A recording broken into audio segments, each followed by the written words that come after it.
Bienvenue. Aujourd'hui, on va décortiquer ensemble, étape par étape, comment créer une palette de couleurs. L'idée, ce n'est pas juste de faire joli, c'est de construire une palette qui raconte la bonne histoire et qui a un vrai impact.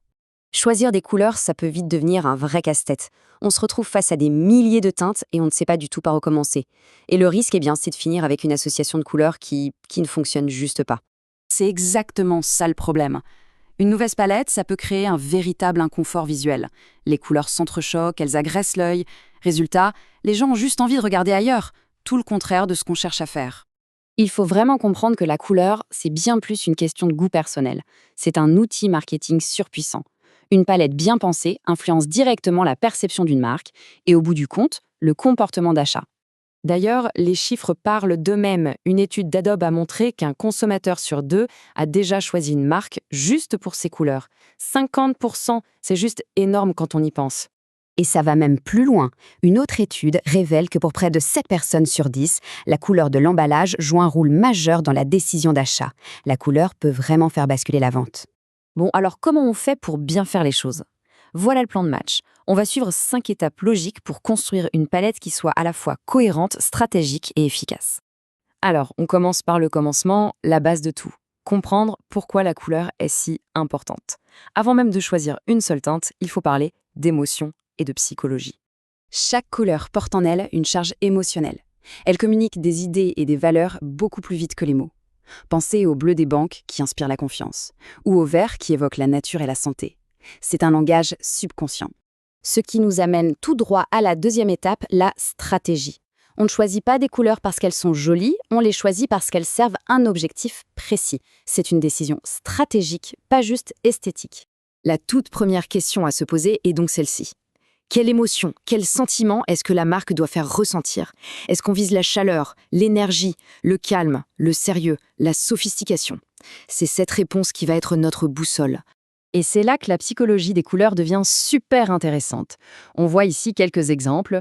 Le bleu pour la confiance, le rouge pour l'urgence, le vert pour la nature. C'est un véritable code que l'on peut utiliser pour façonner consciemment la perception de sa marque. Ok, une fois que l'on sait quelle émotion on veut transmettre, on peut enfin passer à la construction de la palette. Et pour ça, il existe une méthode simple et très structurée pour ne pas se perdre. Il faut voir la palette de couleurs comme une petite équipe où chaque membre a un rôle précis. On a la couleur primaire, c'est la star, l'identité de la marque. La secondaire vient la soutenir. La couleur d'accent, elle, est là pour attirer l'œil sur les éléments importants. Et enfin, les neutres créent l'espace pour que tout ce petit monde respire. En général, une bonne pratique, c'est de se limiter à 5 ou 6 teintes au total. C'est le bon équilibre. Assez de couleurs pour avoir de la flexibilité dans ses créations, mais pas trop pour ne pas diluer l'identité visuelle et perdre en cohérence. Et pour utiliser cette équipe de couleurs de façon harmonieuse, il y a une règle d'or, très simple, la règle du 60-30-10. En gros, votre couleur principale devrait occuper 60% de l'espace, la secondaire 30% et la couleur d'accent seulement 10%. C'est un guide qui garantit un équilibre visuel quasi parfait.